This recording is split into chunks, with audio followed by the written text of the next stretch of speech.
Have you ever found yourself just wishing you could hit pause on the constant news cycle just to really get what happened across the world? It feels like that sometimes, doesn't it? Just information overload. Exactly. Well, today, that's what we're doing. We're hitting pause. We're taking a deep dive into the sources from one single, really packed day, September 8th, 2025. And our goal here isn't just headlines. We want to dig deeper, find the important insights, and maybe connect some dots between events that might seem totally separate on the surface. Yeah, give you a clear but also thorough picture. We're talking global scale today. High stakes politics, conflict zones, tech shifts, even, well, human resilience stories. It was definitely a day the world kept turning. So let's guide you through the big moments and what might be lurking underneath. Okay, let's unpack this. First up, geopolitical fault lines, shifts in governance. And we'll start in Europe because on September 8th, France saw some pretty significant political tremors. That's right. Prime Minister Francois Birub's government actually Collapsed. lost a confidence vote. Pretty decisively, 364 against, only 194 for. Wow. And that meant? Well, it triggered his plan to resign the very next day. Deepened the political crisis in Paris, really put President Macron under, well, immense pressure to pick a new prime minister. So this isn't just a French domestic issue then? Oh, not at all. I mean, France's Fifth Republic is designed to be pretty robust, to weather storms like this. Right. But Macron hasn't had a stable parliamentary majority since way back in 2024. And the backdrop here is France's huge national debt and serious pressure from the EU about getting their finances in order. Okay, so the EU is watching closely. Absolutely. Analysts immediately started warning about higher borrowing costs for France, potential credit rating risks if this kind of paralysis continues. Which would complicate things with the EU. Hugely. It complicates France's position on EU fiscal rules, makes it harder to push through their own domestic reforms. So yeah, it's not just a French crisis, it's really a barometer for maybe the future of European integration and economic stability. That's a fascinating ripple effect. It really highlights how domestic politics can impact, well, everything internationally. It does. And it shows the fragility, maybe, even in established democracies. When a core member like France struggles internally, it can weaken the whole EU's voice on the world stage, makes unified action much harder. It's that constant tension, isn't it? National issues versus collective European needs. Precisely. But, okay, not all the news out of Europe that day pointed towards upheaval. In Norway, we saw something quite different, a re-election. Brought stability, maybe, but also some new challenges. Yeah, quite a contrast. Prime Minister Jonas Gahr Stur's Labour-led bloc actually won re-election. They crossed the 85-seat majority threshold needed, so he's set for a second term. Norway always seems relatively stable, but there's that balancing act, right? Always. On one hand, you've got their incredibly generous welfare state. On the other, managing that colossal sovereign wealth fund, what is it, $2 trillion now, built mostly on oil and gas. So how does the election change things? Well, governance gets tricky for Stur this time. Labor needs smaller coalition partners, and those partners are pretty skeptical about any new oil exploration. Ah, okay, so tension there. Definitely. Stur's signaled he wants Norway to remain a reliable energy supplier for Europe, but at the same time, he's promised deeper emissions cuts. That sounds like a contradiction. It creates inherent tensions, absolutely, Mm-hmm. for this term and also for big decisions about how that massive wealth fund gets invested, especially as the world tries to shift away from fossil fuels. So France is grappling with instability. Norway's managing the stability of a really delicate balance.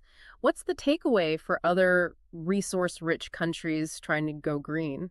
Well, Norway exemplifies that global challenge, doesn't it? How do you pivot your whole economy away from resources without, destabilizing everything? Mm-hmm. Their model investing the oil wealth globally for the future is often praised. But even they face internal pressure to speed up the transition. It shows even the best plans hit political and environmental headwinds. Right. Okay, let's shift regions. Moving from that kind of political tension to something, frankly, more violent.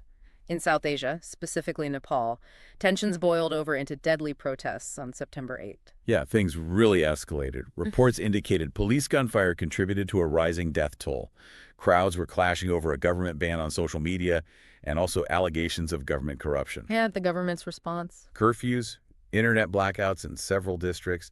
Pretty heavy-handed approach. This really brings up that critical question, doesn't it? Balancing state order versus, well, basic civil liberties. Absolutely. This crisis was a major test for Kathmandu. Can they manage unrest, but still uphold free expression, especially when it involves something like social media? And the international reaction. Swift condemnation from rights groups about excessive force. And there are real worries that if this instability continues, it could seriously hurt Nepal's investment climate, tourism things vital for their economy. It's a tough tightrope to walk. Especially for an emerging democracy. How do international observers generally view things like internet blackouts? Oh, it's a huge red flag. In today's world, cutting off communication like that is often seen as a government trying to silence dissent, not fix the root problems. And that has consequences beyond just bad press. For sure. It can scare off foreign investors, damage diplomatic ties, and ultimately it can stifle the very economic growth the government might think it's protecting. It says a lot about how fragile democratic institutions can be when challenged. Okay, let's turn now to some of the most intense global conflicts. September 8th was, well, it was a particularly grim day in the Middle East. It was. Israel significantly intensified its campaign in Gaza. What happened specifically? Well, reports indicate they struck a 12-story tower in Gaza City after giving evacuation warnings, it should be noted. But they vowed a mighty hurricane of attacks unless Hamas surrendered and released hostages. Were there other targets? Yes. Reports mention 3 residential high-rises destroyed, apparently using robots. And tragically, dozens of Palestinians were killed in these strikes. The humanitarian cost must be staggering. Oh, it's devastating. Yeah. Utterly devastating.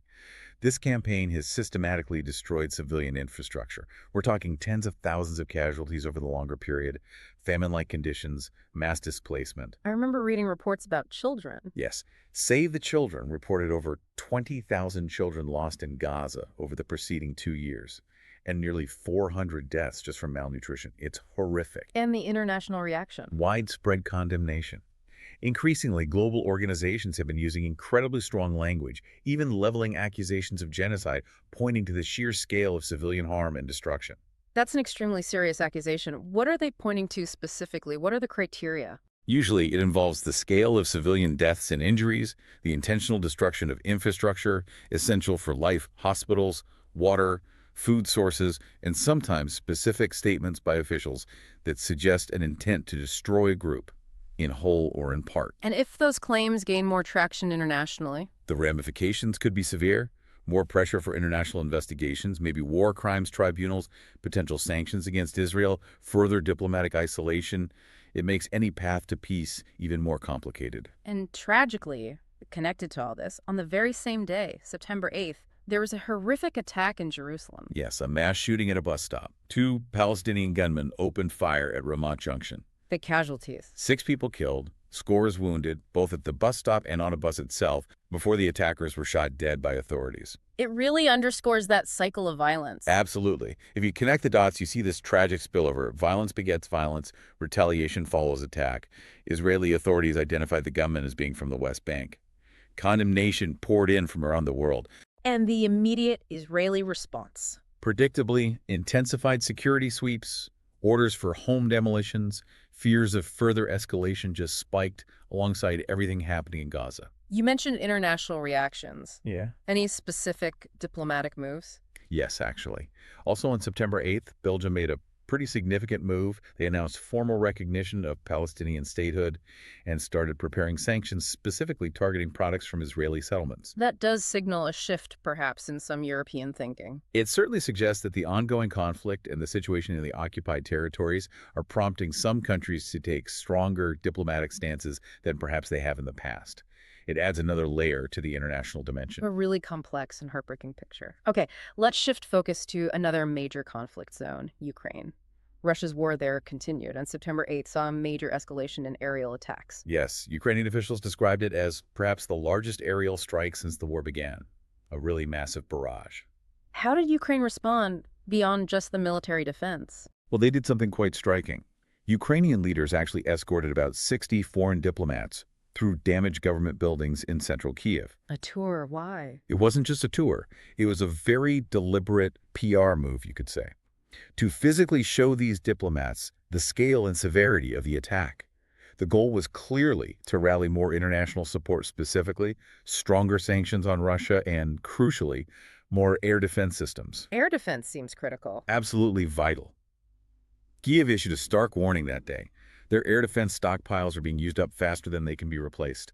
That's a huge concern for their ability to protect cities and infrastructure. That sounds alarming. What are the strategic implications if their air defenses really start to dwindle? Oh, they're profound.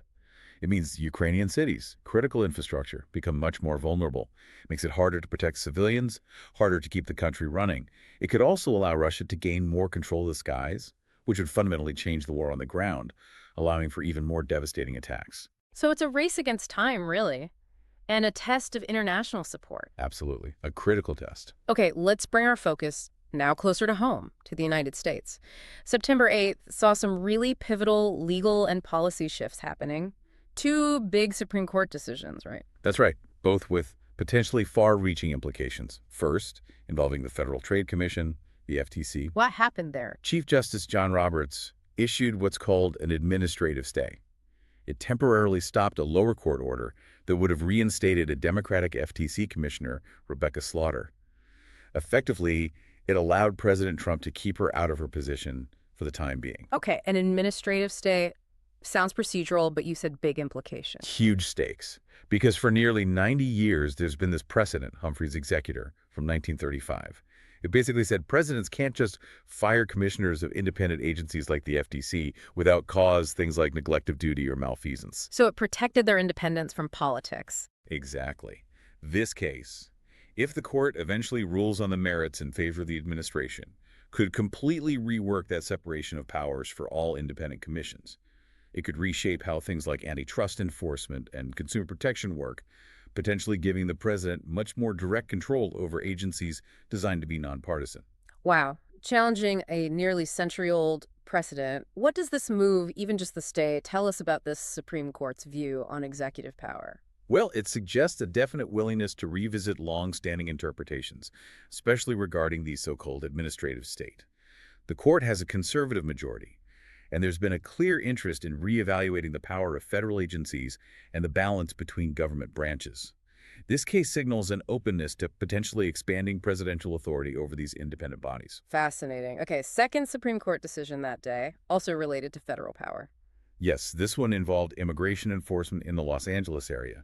The court lifted restrictions that had been placed on how federal officers conduct immigration stops there. Restrictions put in place because Past raids had reportedly swept up actual U.S. citizens by mistake, leading to lawsuits and court-ordered limitations. So the court lifted those limits. What was the reaction?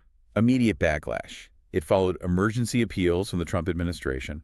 California officials, immigrant rights groups, they slammed it as a big step backward for constitutional protections, especially for communities already living in fear. And the argument in favor of lifting the restrictions. Supporters argued it just restores necessary flexibility for federal officers to do their jobs, to enforce immigration law effectively. So it highlights that tension again. Absolutely. The tension between federal authority and civil liberties. And it's particularly sharp in places like California, these so-called sanctuary jurisdictions, where local governments often limit their cooperation with federal immigration enforcement. This ruling really puts that conflict front and center. What are the immediate worries on the ground in places like LA? Heightened fear. Definitely. Fear of racial profiling, fear of due process violations, affecting not just undocumented immigrants, but entire communities. It puts local police, who might be bound by sanctuary rules, in a really difficult position too. And it strains resources for legal aid groups bracing for more aggressive federal actions. It gives the federal government a clearer path to bypass local non-cooperation, essentially. That seems to be the practical effect, yes. And connecting this maybe to the situation on the ground, Chicago was reportedly bracing for an immigration surge around this time. Yes, on September 8th, local attorneys in Chicago were reporting heightened fear among immigrant communities. This was tied to renewed federal rhetoric about enforcement and reports of stepped-up operations locally.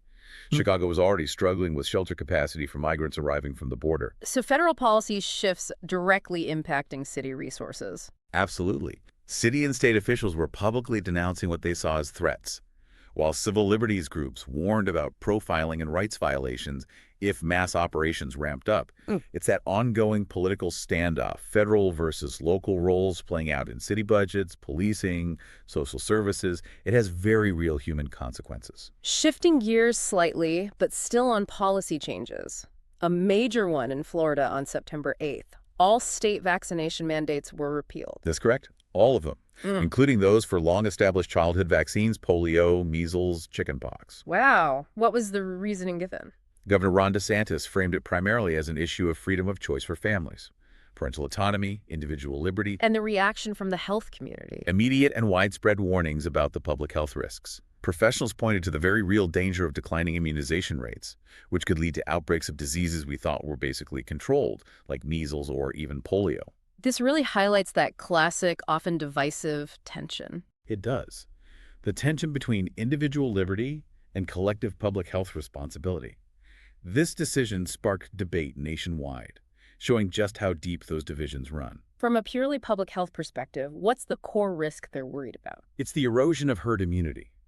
When vaccination rates drop below a certain point, diseases can spread rapidly again, especially hitting the most vulnerable: infants too young to be vaccinated, people with compromised immune systems. The risk is seeing preventable diseases cause serious illness and death again. Okay, let's quickly touch on a couple of high-stakes legal battles also in the news on September 8th. First, the E. Jean Carroll defamation judgment against Donald Trump. That was upheld. A federal appeals court affirmed the $83.3 million judgment. Significance. While it adds to Trump's significant legal and financial pressures, it also underscores the judiciary's stance on penalizing defamatory attacks, which has implications potentially for the boundaries of political speech. And another trial involving Trump, but very different, an alleged assassination attempt. Yes. Jury selection began on September 8th in Florida for Ryan Ruth. He's the man accused of hiding with a rifle near Trump's golf course sometime earlier. What are the broader questions that trial brings up? It inevitably revives difficult questions about protective security failures, the motivations behind political extremism, and whether security protocols need further review, especially for prominent figures.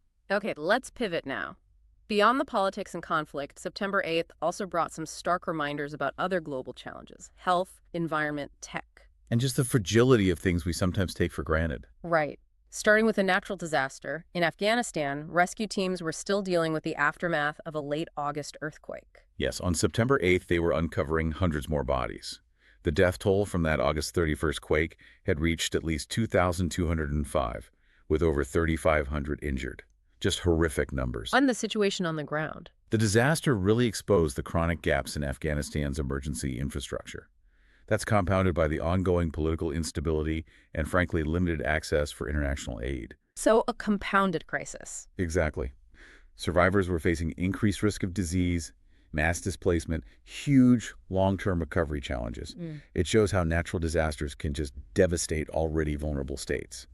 What does that slow pace of rescue tell us about humanitarian aid challenges there? It speaks volumes about that intersection of disaster and political isolation.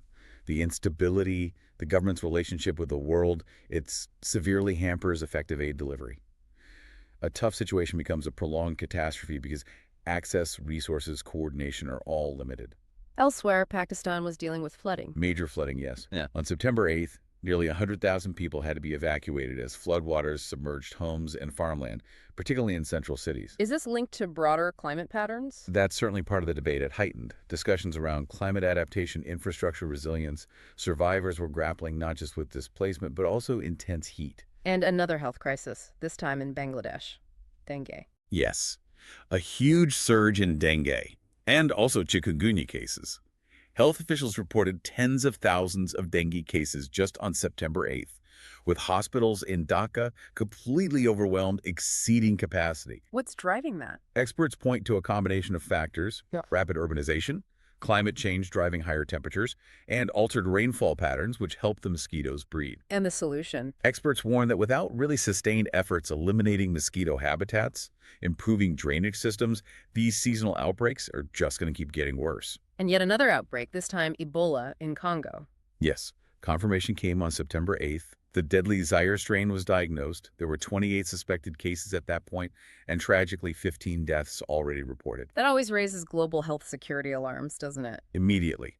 This flare-up revived those fears, concerns about sluggish containment efforts, the potential for cross-border spread. It's a reminder that these threats are persistent. Okay, switching gears to technology and the economy, Discord had a major outage. It did. A widespread outage on September 8th degraded access globally for millions of users. Just an inconvenience or something more? Well, it underscored the fragility, maybe, of these big centralized communication platforms. Hmm. But more than that, it showed the ripple effects. Discord isn't just for gamers anymore, right? Right. Schools use it, open source projects coordinate on it, small businesses rely on it. So an outage like that has much wider impacts than you might initially think across many sectors. Are we building critical functions on platforms not designed for that resilience? That's the question it raises. That's a really interesting point about critical infrastructure shifting unintentionally. Okay, economically, Dell Technologies. Their CFO resigned on September 8th amid an ongoing accounting review within the company. That caused their shares to wobble a bit. Why does a CFO resignation matter so much? Leadership turnover in such a critical role can really impact market sentiment, even borrowing costs. It raises questions about financial reporting confidence, and in Dell's case, maybe impacts confidence in their big AI-driven spending strategy. But some positive economic news, too. South Korea's semiconductors. A definite bright spot. On September 8th, their trade ministry reported record monthly semiconductor exports for August, 21 trillion, which is about US $15 billion. That's huge for South Korea's economy. Immensely important. It strengthens their global standing, especially with the whole US-China tech rivalry playing out. South Korea is a critical player. Of course, being so reliant on one sector makes them vulnerable to supply chain shocks or geopolitical issues, but still a major strength. And finally today, a really unique, maybe uplifting human story from September 8th, the canonization of the first millennial saint. Yes, Carlo. On September 8th, Pope Leo XIV officially canonized him. Tell us about him. He was an Italian teenager, a computer whiz actually, who died young but was known for using his tech skills, websites, databases to catalog miracles and spread Catholic teachings online. So bridging faith and technology. Exactly. It's a really symbolic moment. Bridges ancient traditions with very modern ways of outreach. It resonated globally, especially inspiring younger Catholics, and sparked conversations about faith in our digital world. A recognition that holiness can look contemporary.